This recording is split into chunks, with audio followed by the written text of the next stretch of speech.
Um, so we have here tonight, and let me just take a moment to welcome our Rabbi Andrus Kornwurzel and our President, Dr. Marcy Baker. And I know they wanted to say hello to you before we got started. So Rabbi, let me give you an opportunity to say hello. So welcome, Mayor Jane Castor. It's really great to have you here, and we are really honored. And thank you also, Warren, for organizing this. And we are going to enjoy your lecture a lot today. Thank you. Thank you very much. I appreciate the invitation, the opportunity. And we have Marcy Baker, Dr. Marcy Baker, who's, I believe, born and raised here, like you. So an old-time Tampa person and the leader of our synagogue. Marcy? And most importantly, the person who took care of my children when they were growing up. Oh, okay. Yes. I didn't know that. What a connection. Yeah. That's great. Yes. Most important part. So I also want to thank you so much for being with us tonight. And obviously I want to say a big hi to Sergey and Seely. And my question and the question to answer is probably going to be, how are they doing? But you can tell me that. Okay. They're wonderful. They're seniors in college. I know, because they're Sammy's age. Yes. Yes. So, yeah. And the most important part of all of that is that we have not aged a day. Exactly. Exactly. That's a significant part of Right. it. Right. Correct. They're doing great. Great. Good. Well, tell them I said hi. I will do so. Well, one of the great things I always say about Tampa is that it's this great little city that's grown up around us. Yes. And you represent that as well as anyone.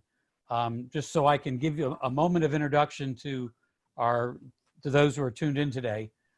You are the 59th mayor of Tampa. Tampa's been around a while. You were born and raised here in Tampa. You graduated from Chamberlain High School. You graduated from the University of Tampa, where you went on an athletic scholarship. You also have a degree, a master's in public administration from Troy State, by attending MacDill Air Force Base, which is, I think, a great use of our military facilities. You served on the Tampa Police Department for 31 years, rising to the position of captain and chief of the police. And you were elected recently as mayor. And give me a minute, because I was, in this election time, I was so impressed by the percentages. You received 73% of the vote in your first run for political office as mayor of Tampa. And that is incredibly impressive and well-deserved, and we appreciate you being here. And I'll give you the opportunity to talk about whatever you feel is important and noteworthy for our citizens. So, well, good. Well, thank you so much. I really do appreciate this opportunity. And a couple of things that I want to hit on, and then I'd really like to open it up to questions, to what the concerns, the important issues are for the entire group. So first and foremost, let's talk a little bit about COVID. We did a very good job as a community. I appreciate the description of the city that has grown up around itself. I like to say we're a big city with a small town feel. And it's one of the word that is most often used to describe Tampa is friendly. And I think that that's very apropos. But we are growing rapidly. First and foremost, with COVID, we did a good job. We came together as we usually do around any issue of need in Tampa and in Tampa Bay for that matter, when COVID hit us. But anyway, it's, we really, the entire nation was struck by this pandemic. And what usually happens in our nation is that something strikes a particular area, wildfire in the West, tornado in the middle America, a hurricane down south, and everyone else comes to the rescue. Well, there was really no cavalry to come to the rescue. We were all on our own in these particular times. And so I'm very proud of the way that our community responded. We did very well with the stay at home, safer at home order, with the mask ordinance. with all of those safety steps to try to stop the transmission of the virus. I think that, and I have said this as often as I possibly could, when the governor opened up bars the first time around in July, I disagreed with that. That was the one place that there was just no way that was going to be a safe step, to have really confined areas, large numbers of people, loud talking over loud music, and then alcohol on top of it. It was just a recipe for disaster. I campaigned to have some of the CARES funding that came to Hillsborough County be used to supplement those locations, those bars, businesses that individuals had put their heart and soul into. And I understand, the significance of closing them down, but I also understood the significance of allowing them to open up. We did see an incredible spike in the COVID numbers in July.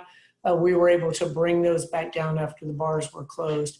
And we've done a very good job since then. One of the things that we did right early on was we brought together funding from a variety of sources, grants, our community revitalization areas, CRAs, city funding, and then also I recruited a number of private businesses to provide funding as well. And we actually cobbled together about $8 million, and we provided that to residents to help with rent, utilities, and mortgage, and then also with small businesses in our community. The small businesses are the backbone of our city, and so we provided that funding to help those individuals along.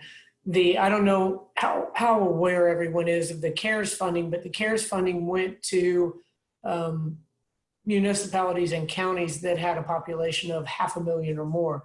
Well, there are only 38 cities in the nation that have that population. And so we were included in Hillsborough County's count. And so they received just under $260 million. Fortunately, we have an incredible working relationship with the county. And so we've been able to help residents and businesses in our community, and also a lot of nonprofits. So we're very proud of our efforts in One Tampa and our relationship with Hillsborough County. Also, when the governor opened up restaurants and retail to 50% capacity, we understood that would not allow them to meet their bottom line. And so we started a program, Lift Up Local, and we allowed restaurants and retail to move tables and merchandise out into the streets, onto the sidewalks, and into what we call parklets, areas of parking spots that are blocked off. And that was very, very well received. As a matter of fact, we are continuing that, and it's currently in process as well. We've allowed tents to be put up, and it's a much safer environment outside, and also helps businesses meet their bottom line. And it really brought the community together as well in a safe environment to experience dining outside, and something unique for our community. So we're continuing along with that as well. We also put in place, and I didn't find out until I participated in a couple of conference calls with the U.S. Conference of Mayors, that we were in the unique position of allowing our development to continue on. We have 52 major development projects in the city of Tampa, and the majority of those have their completion date. It's not a numerical date. It basically says Super Bowl on the bottom of it.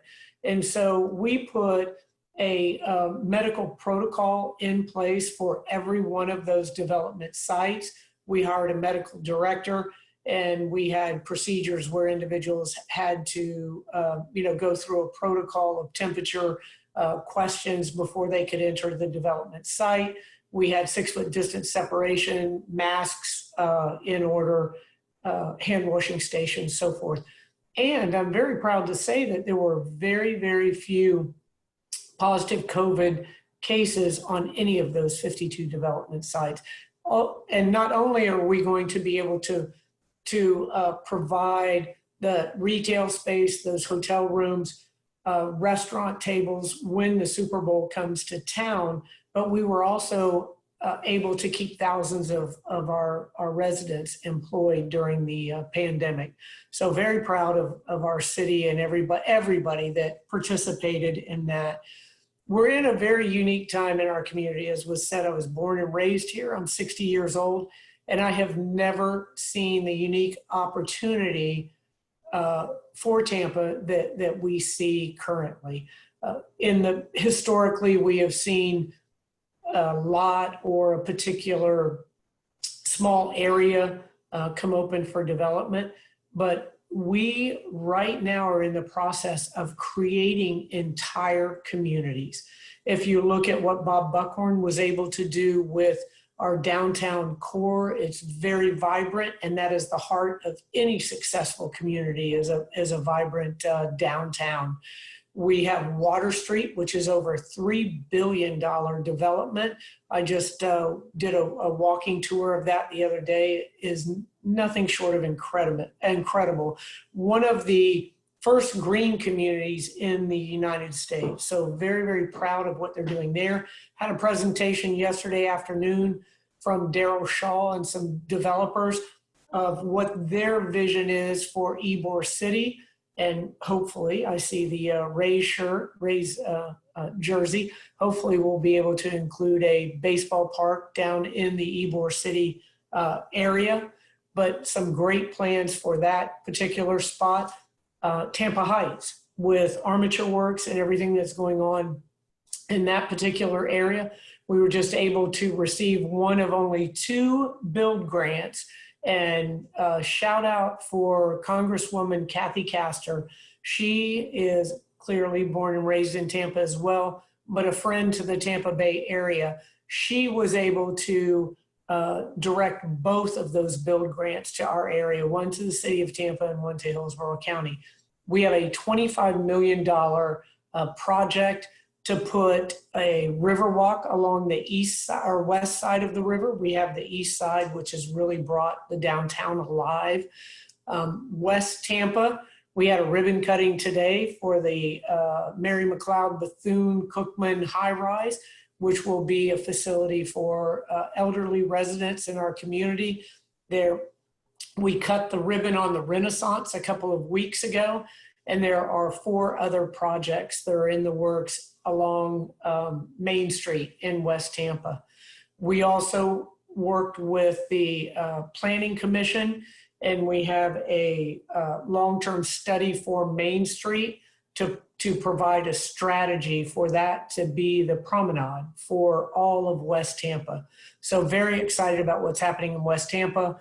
West Shore Boulevard, many of you may know Andrew Wright.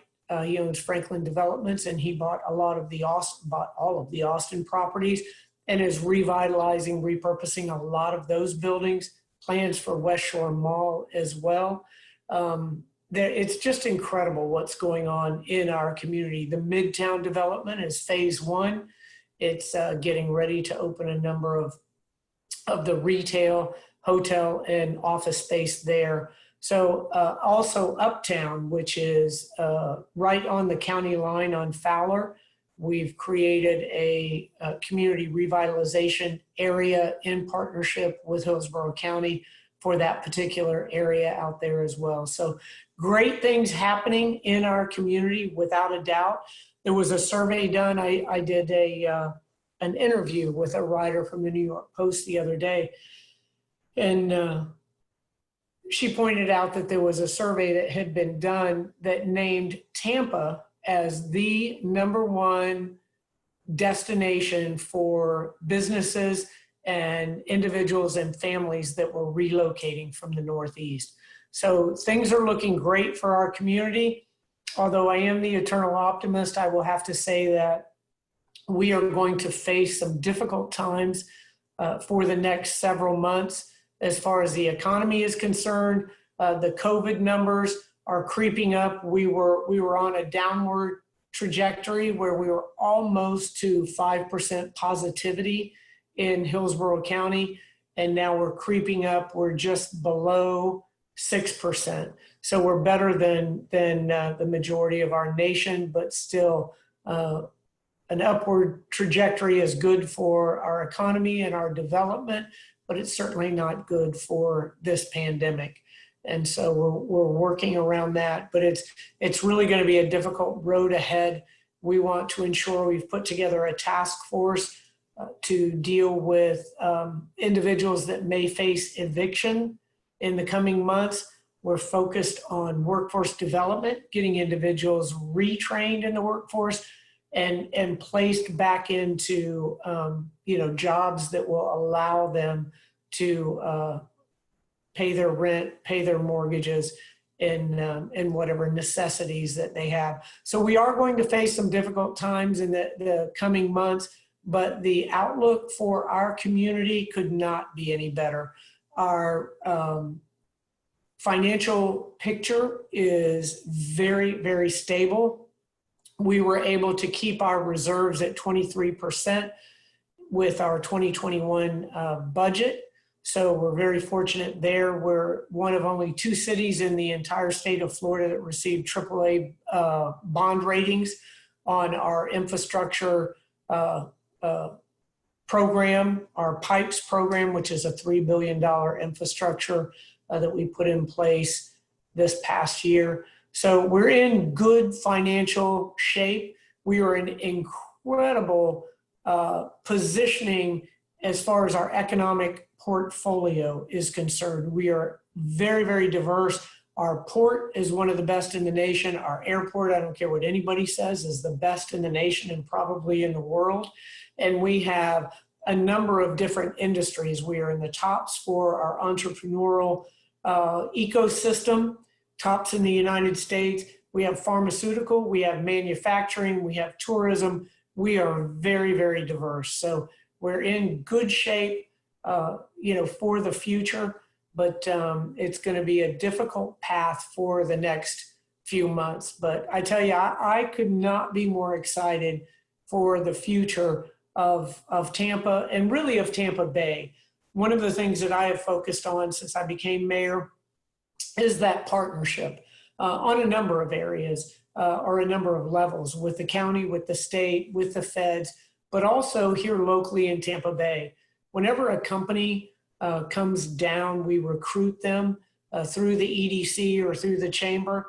I always tell them that if you choose Tampa, you get St. Pete and Clearwater in the package, and vice versa. If you choose St. Pete, Tampa is all in. And so we are very, very well positioned as a community. And again, couldn't be more excited about our future.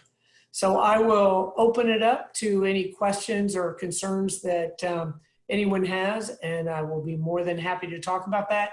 I am very sad that we didn't win the game last night because I have had the city's trophy shelf fortified, and it was prepared to hold the Stanley Cup, the World Series trophy, and the Vince Lombardi trophy when we win the Super Bowl. But, 2 out of 3 ain't too bad. I have a question. Ron Magnus here. First of all, thank you for coming. And I too was hoping to get the World Series and preparing for the Super Bowl. In terms of your percent positivity rates on COVID, since I'm in a medical department, we're getting updates all the time. The positivity rate that you're referring to, is that the way Florida's calculating it or the way Hopkins calculates it? That's the way Florida calculates it. Johns Hopkins is by far the best dashboard. It's the one that I use on a regular basis. But,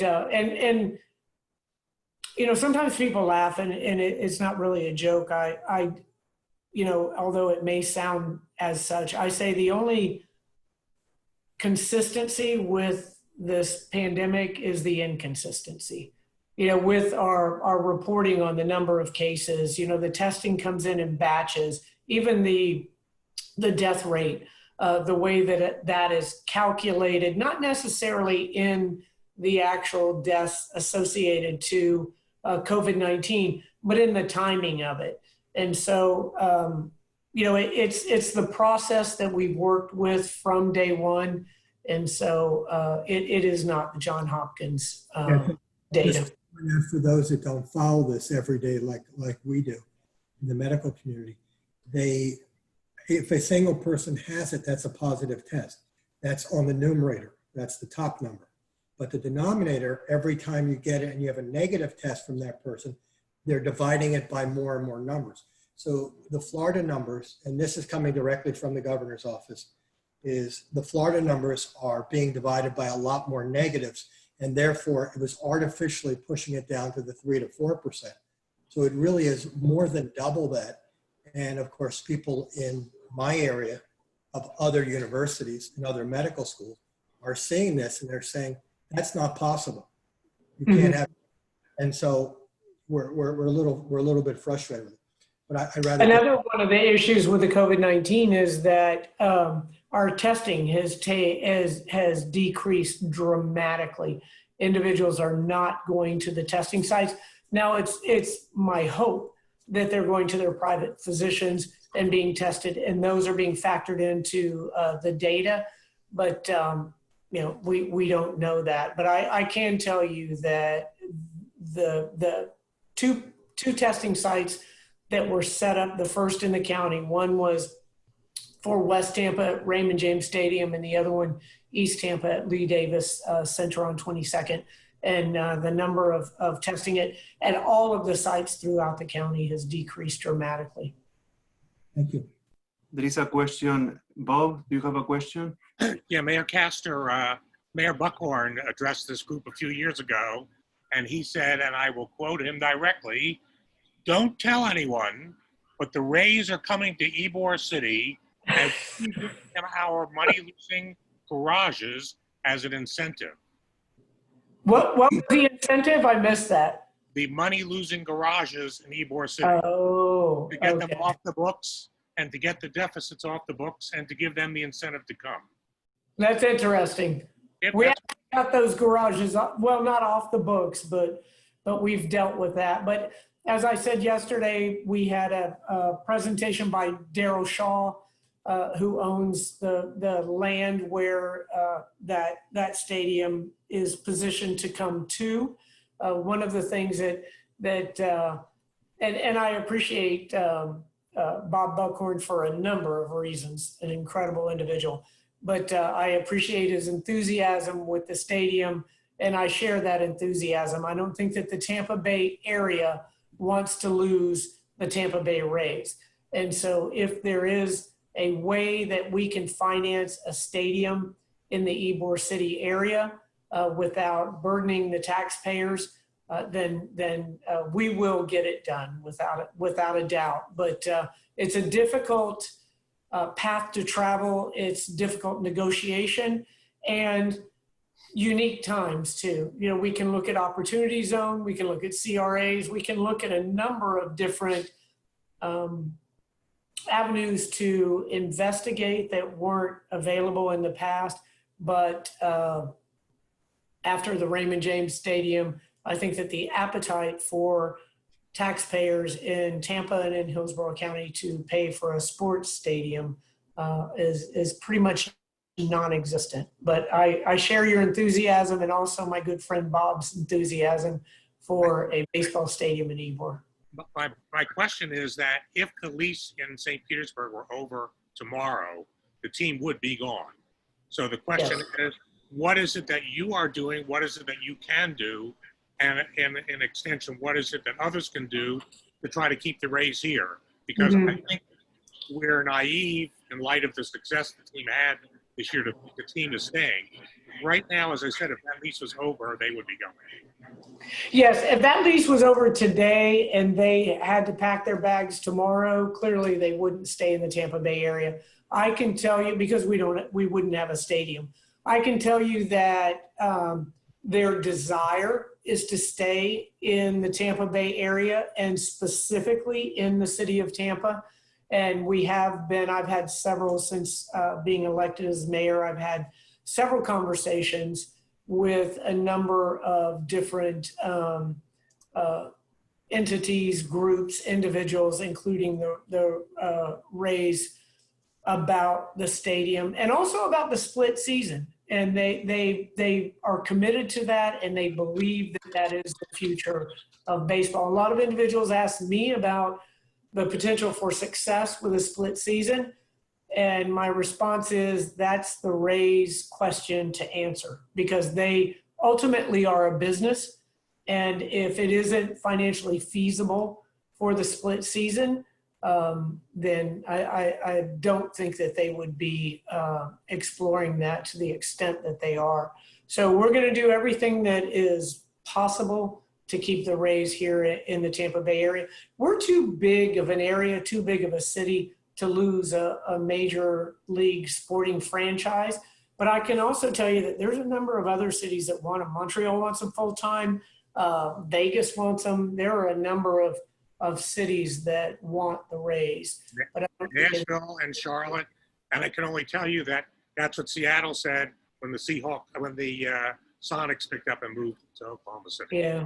Yeah, we'll see. I don't know about Nashville, but Charlotte may be in the running. But we'll work on it, Bob. Okay. In here, we probably need to recruit Buckhorn back in here too. He could be. Get him out of retirement and give him something to do. That's right. He's done enough fishing. Right. Dennis Levine, you are raising your hand. Mayor, thank you for joining us this evening. I'm wondering what your thoughts are about the development along Bayshore Boulevard. Bayshore Boulevard is really one of the iconic symbols of our city, along with the University of Tampa plant building.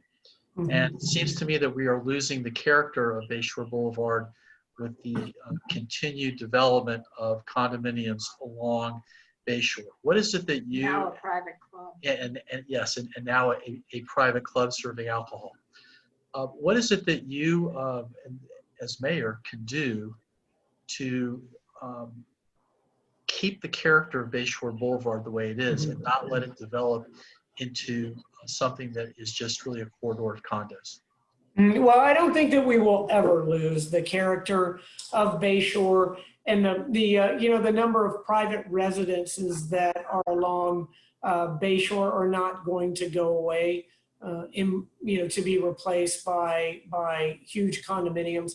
But also, there's a limit to what legally the mayor and the city council, specifically city council, can do to stop the development on acreage that is zoned for such development. But we can ensure that development is very thoughtful with the neighborhood in mind and the history as well. That was one of the things I spoke about today at the ribbon cutting of the Mary McLeod Bethune high-rise, is that as we lift up neighborhoods throughout the city of Tampa, we have to ensure that the historic value of those neighborhoods is woven throughout that development. And that is something that clearly Bayshore is the iconic boulevard of Tampa and really the entire Tampa Bay area. And I don't see us ever losing that sense of history along Bayshore. I'm doing everything that I can to turn Bayshore back into its original development with the streetcar and being basically a promenade and not a highway between point A and point B. I'm on THEA, which is the Tampa Hillsborough Expressway Authority, and have worked with the CEO of THEA to develop. We have a lot of McDill employees that come from the Apollo Beach, basically East County area, and they take the crosstown to downtown and then they get off and take Bayshore. And so we're working on a plan to allow those individuals to continue along the expressway at an incredibly reduced rate and to go down Del Mabry, which is developed as a highway and a point of transit from A to B. And so taking that traffic off of Bayshore in any way that I possibly can. So You know, I am always open to any suggestions, any ideas that anyone has. But I know that there are some high rises that are one in particular that is coming into play, the Ritz-Carlton. But I can also tell you that I personally have met with George Perez from the Related Group, and there isn't a stronger family man than George Perez, and he is focused on making sure that whatever development, whatever influence that they have in a neighborhood is very, very thoughtful and considerate of the history of that particular area. We have another question from Ruth Howard. Ruth, do you want to ask the question? I had to unmute myself. I was just wondering what the our community, the Rodef Shalom community, can do to help further what it is that you are trying to do. Your optimism is catching, let me tell you. Well, thank you, Ruth. First and foremost, love that flag. That is awesome. Yeah. Yes, but what you can do individually and as a congregation is really to get involved in our community and look for those opportunities, you know, that you can lift up the community, whether it's an individual, it's a family, or a neighborhood. One of the things that, you know, as the pandemic hit, I would go out every Saturday and volunteer with Feeding Tampa Bay over at Hillsborough Community College. And in short order, we were providing over 4,000 meals, basically food for a week, to individuals that were showing up. And the individuals that were showing up for these donations, in any other circumstance, would have been on the other side handing them out. And we have so many people that have really had the rug pulled out from under them with this pandemic, you know, and are in a situation that they've never experienced before. And so anything that you can do to assist within your congregation or within the larger community is most welcome, because this has hit our community, you know, from individuals that have never ever, you know, have been gainfully employed, have had no issues in the past, and whether they're affected economically by COVID-19 or physically, there are a lot of people in our community that are in need. Well, I was just wondering though, what, how do we find out what we can contribute? In other words, we can say, oh, we want to help, but the question is how? What can we do? Okay. Well, there are a number of ways. Feeding Tampa Bay is one. Metropolitan Ministries is another.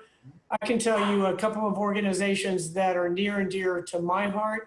One is an organization called Starting Right Now, and it is run by a woman that is a dynamo, and it is a residential facility for homeless high school kids. Oh, wow. They're referred through guidance counselors, and it's actually right on Bayshore, well, right off of Bayshore. The facility's right down by the Tarpon Weigh-In Station, the Gasparilla boat, right back in there. And Starting Right Now is the name of it, and they do an incredible job. They bring in kids that literally are homeless or in incredibly bad situations at their home, and they have 100% graduation rate through high school.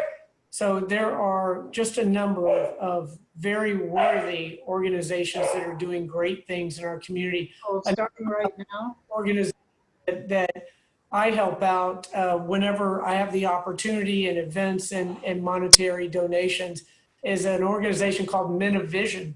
And it was started by a guidance counselor, Ross Anderson. And he takes mostly minority, Hispanic, African-American, Black, young high school students, young men, and he's actually started an organization for women as well. He too has 100% graduation rate. And either the individuals that are part of his group either go to college or into the military. And so he's been able to provide extraordinary opportunities for young men that will be the future leaders of our young men and women that'll be future leaders of our community. And he has done it for years all by himself, and just an incredible individual. And that's Men of Vision is another wonderful organization. Thank you. Thank you. Yes. Thanks, Ruth. There is another question. Two people are asking the same question. Marcy Baker and Jesse and Ilana have the same question. So Marcy, do you have a question? Sure, Mayor Castor, my question is, with Gasparilla and Super Bowl coming up, medically, I don't think COVID's going to be gone by then, and you probably think that too. How are we going to balance that? How are we going to have these events safely? It's, from what I hear, they're happening. That's a very good question. They are on, but with Gasparilla, we have 2 dates. So we have the normal date, the end of January, and then if the COVID numbers have not decreased by then to an acceptable level, then there's an alternate date in April. And I ensured with the event organizer, Daryl Stephanie, who's a great individual, that he made sure that everyone knew of those 2 dates before they purchased tickets or vending opportunities or the like. And so we have a second opportunity with Gasparilla. With Super Bowl is going to happen. It puts us on the world stage. I mean, it's the most watched event worldwide. And so we're very lucky to have this Super Bowl because we sort of got it by default because Los Angeles had been awarded, and their stadium, they didn't think that it was going to be ready in time. So we got it as a default because they knew that Tampa, we were tied with just 3 other cities for the most hosted Super Bowls. And so they knew that we could do it. We could do it on short notice, and we could do it well. Now, the Super Bowl, I just had a briefing on that yesterday, and we have plans from A to Z. I always tell people, I learned to be a leader when I worked in narcotics. You have, in narcotics, in the police department, you have plan A, plan B, plan C, and then you have what really happens. So with the Super Bowl, in essence, that's what we have. We have plans to have from 16,000 to 70,000 people in the stadium and anything in between. And the numbers of COVID will determine what that particular number is. We are all of what they call the NFL experience. All of that is going to be outdoors. It's going to be in Julian B. Lane Park, Curtis Hickson Waterworks, and Coton-Chobee. We're going to have transportation clearly along the Riverwalk, but we're going to have water taxis. So and it's all of the NFL experience is going to be free for the first time. It will also be ticketed and time sensitive. So if you want to go to the NFL experience, you'll have to apply for tickets. You'll get a ticket, and it'll tell you what time you can show up. Groups will come in, then they will go out. It'll be, the area will be sanitized. The next group will come in, it'll go out. So it'll be very controlled. Same as the inside the stadium. Now what we can't control, we tried to have the safest celebration for the Stanley Cup and the most unique, who has a boat patrol or a boat parade for a hockey trophy. But, and we spread that out over a couple of miles so that everyone would be able to participate and they would be able to do so safely.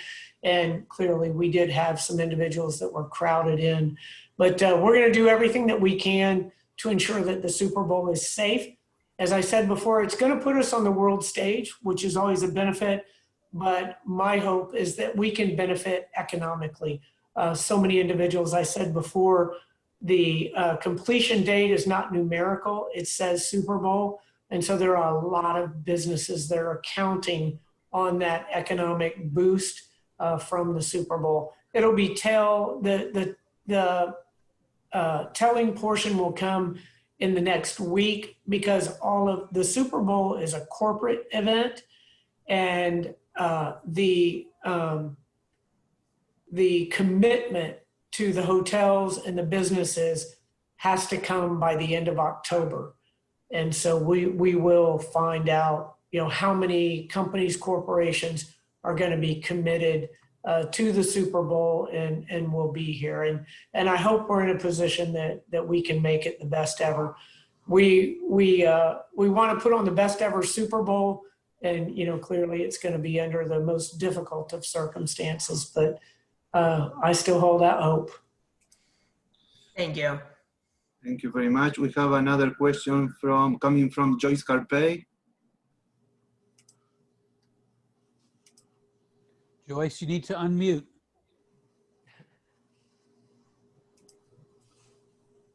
Where is Joyce? Well, her question is. Yes. Oh. Can you hear me now?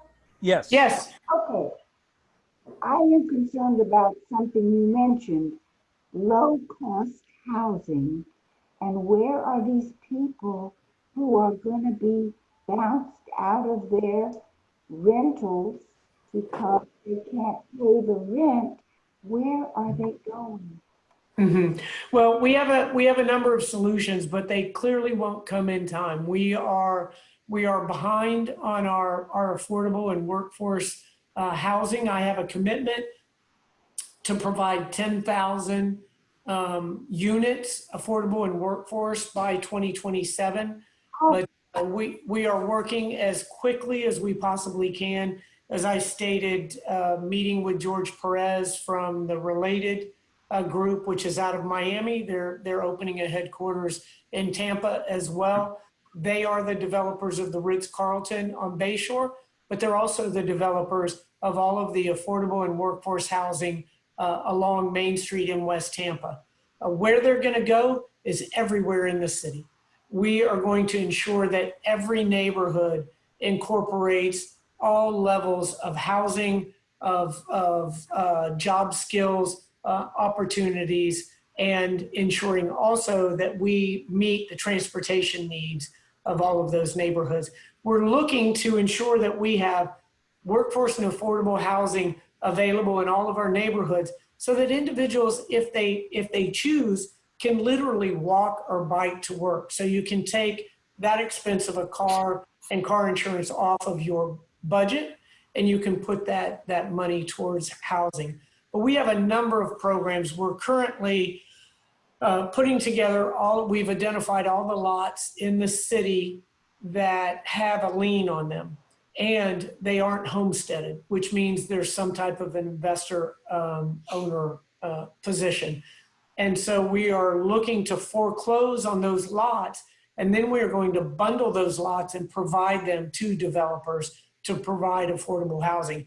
We just completed a project that was started by my friend Bob Buckhorn, where they brought together 95 lots in East Tampa and put out an RFP. Domain Homes built the majority of those, and then the CDC of Tampa and Habitat for Humanity built a few homes as well. But we have to look for those developers that are able to build homes that are affordable, that they have the purchasing power. They don't have to hire subcontractors. They can build these homes for much less than a smaller developer. And then also we provide the land, and then that land is deed restricted so that we don't have individuals that will come in and flip those houses.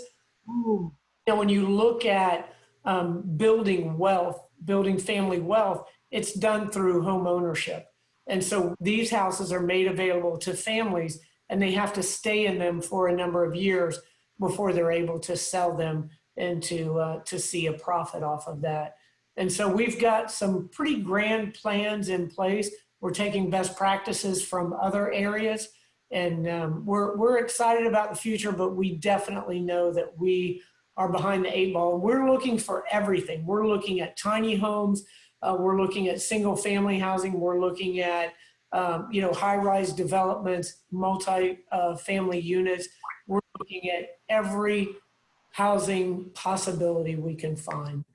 I think you're doing a wonderful job. That sounds good, but I am so concerned about the ones who are going to be kicked out of their houses now. Yes, I We agree with you. I don't agree with you. have any place they can go.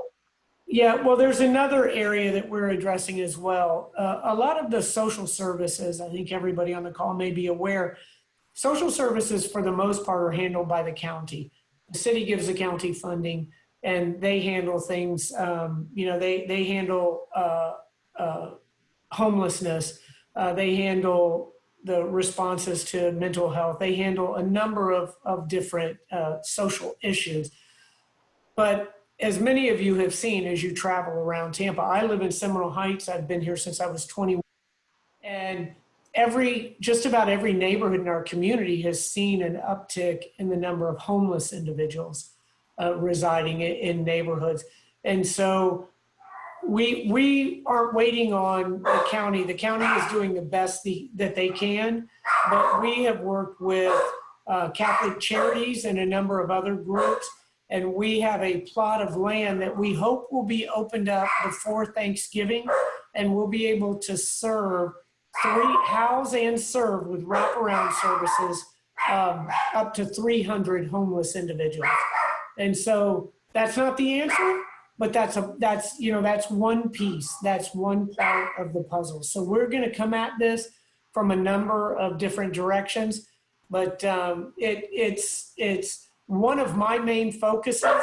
The 5 areas that I'm focusing on, first and foremost, the customer service, then transportation, affordable housing, workforce development, and then overarching is the sustainability and resiliency, not only as it pertains to climate change, but also as it pertains to our neighborhoods. So we are working as fast as we possibly can. I put together work groups for each of those areas, and they have crafted strategies and roadmaps for us to move forward with workforce development, with transportation, and also to address our housing needs in Tampa.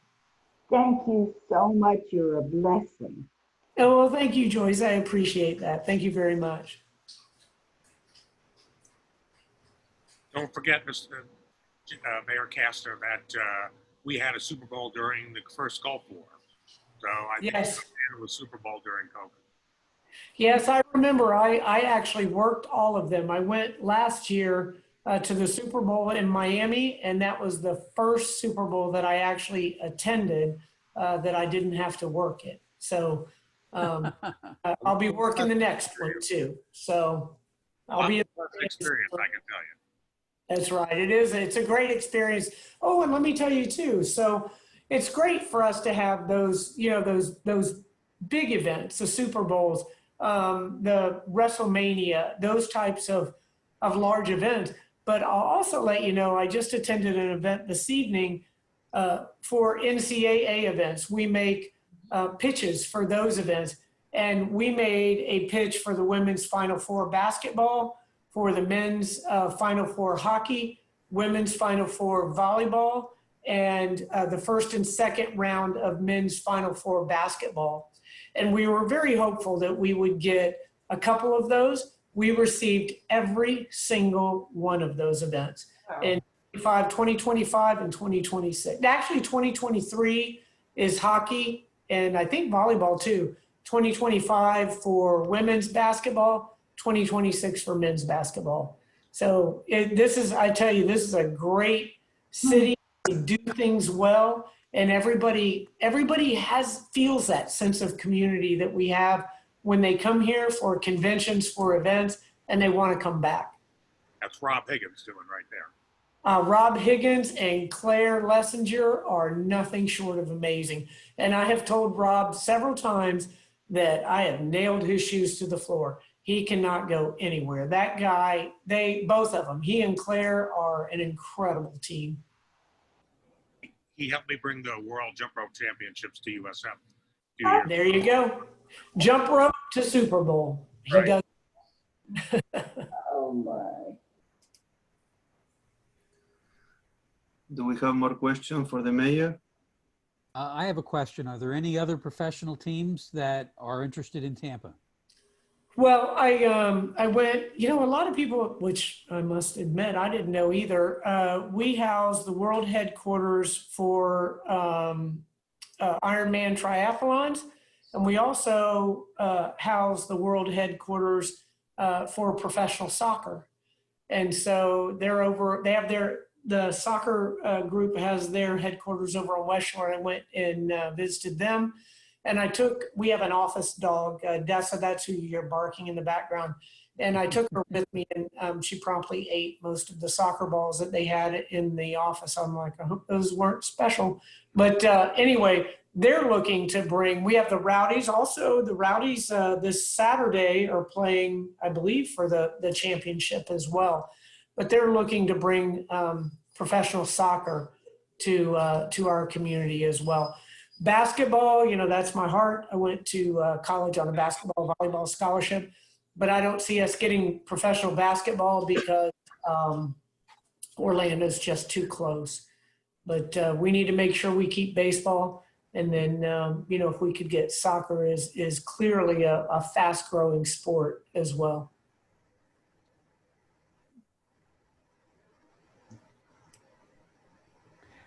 If I can ask an additional question, what's the status of our hospital ability to handle the additional COVID cases? That's a great question. So I always tell Dr. Lockwood from USF Medical that he's to blame because he has imparted me with just enough medical knowledge to make me very dangerous.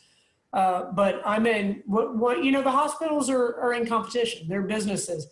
But again, in true Tampa fashion, when COVID hit, they all came together. And TGH, USF Medical, Advent Health, St. Joseph's Baycare, you know, everyone has come together as a group to do what we need to do. And we have surge capacity. They have a dashboard that is shared by all of the hospitals. Actually, we started that back when I was at the police department, and we were dealing with the Homeland Security, and started a dashboard that's shared, symptomatic dashboard that's shared by all of the area hospitals. So if you know something presents itself, it's actually most beneficial, fortunately, for ailments like the flu. When those symptoms start to present themselves at the different hospitals, then everyone comes together. But it was really developed in light of Homeland Security and some of the biological attacks that were feared. But they're using that now for COVID-19 as well. And the treatment, which I'm sure any of the medical professionals on this call are aware of, has advanced dramatically. They've gone from the need for ventilators has been dramatically reduced. When patients come in, especially with a comorbidity, if they're obese, they will prone them. They're using the massage mats crafted for pregnant women, and they will prone individuals, and that increases the oxygen levels in most cases. And then they're infusing or forced humidified heated oxygen, and then the series of steroids and remdesivir. Is that it? Dr. Baker will know. But anyway, they've made great advances. And at TGH and the other hospitals as well, what they're doing when individuals present themselves, they're triaging them and sending a lot of people home with monitors. And you know, if they can convalesce at home safely, then they do that. And but they're able to monitor them. So if their condition starts to deteriorate, they can bring them back to the hospital very quickly. So the treatment has improved and continuing to make advances. I think USF Medical, if I'm not mistaken, they had 13 trials going on at TGH on a variety of different levels. They also, USF Engineering, when we had the shortage in the nasal swabs, they were able to create those swabs through a 3D printer. And that approach is being used worldwide now. So we're very lucky to have the medical personnel in our community, and even luckier to see that they all work together in concert to keep our community safe.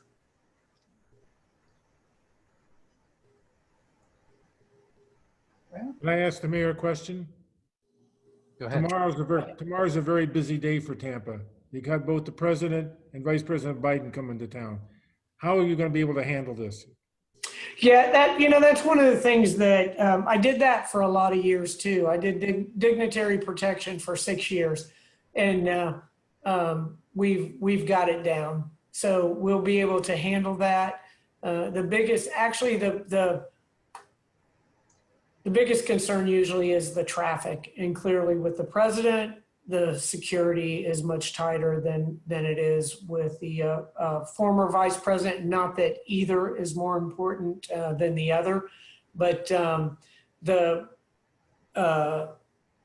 Trump is going to the stadium, and so that's going to be from literally straight down Boy Scout and straight back, and so that shouldn't be too much of an impact, hopefully, on traffic. And then working together, all of law enforcement comes together as well. The sheriff's office, Chad Chronister does an amazing job. And then the Tampa Police Department working in conjunction with Secret Service. And then Biden is going out to the fairgrounds. I'm not 100% sure what his mode of transport is out there. But again, the sheriff's office will provide security. And it's a little bit easier when it's a privately owned location, because then the owners of the property can dictate who comes on and who doesn't.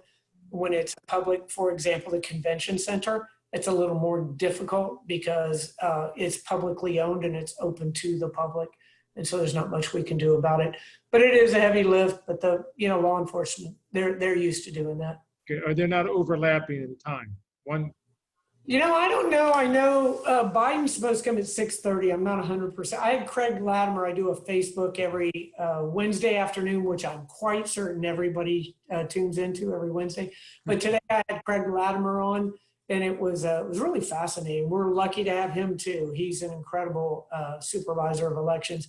But he was talking, because a question came in that how can the president have a rally at a polling site, because the Right. teams have all made their areas, but his position was there's a 150 foot, there's a statute that requires that everyone stay away from 150 feet away from a polling station. You can't politic, provide services, so forth within 150 feet of a polling station. And so my understanding from Craig is that the president's rally is going to be more than 150 feet away from the polling area. But, I tell you, I just don't know. I'm 60 years old. I've never seen the divisiveness and the anger in our country. And I want to get back to the America that we all know and love, frankly.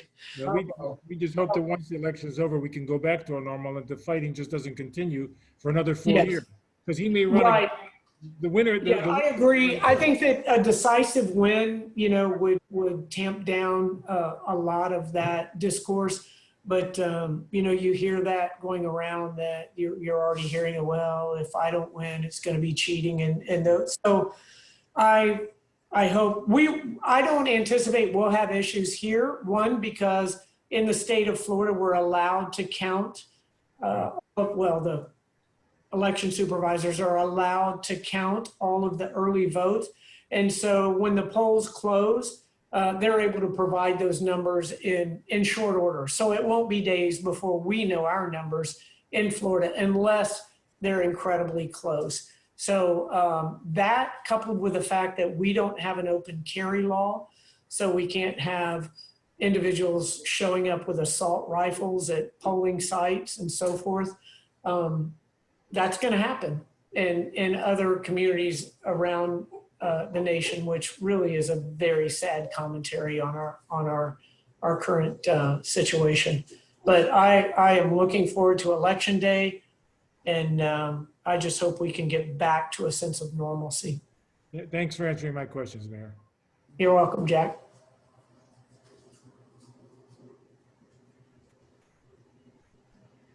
All right. All right. Well, thank you all very much. I hope I didn't strike fear in everyone's heart that I wasn't going to show up. I just had a couple of events this evening and sort of slid in the door sideways here. But I thank you all for everything that you do in our community. And, Thank oh, you. Thank you, Mayor, You're for welcome. coming Thank in. Thank you. Thank you, Warren. Mayor, very much. if I may, before you leave, we always make a donation to the charity of our speaker's choice. And I was going to give you the opportunity to describe the charity you want us to donate to. Okay, excellent. So I chose actually a foundation that I founded at the police department before I retired. The police department's budget, although it's very, very large, the majority of that covers the personnel costs. And there are a number of different programs that the police department funds, supports with personnel and with funding. We have 2 after-school programs, one in Sulphur Springs and the other is in the Robles Park housing complex.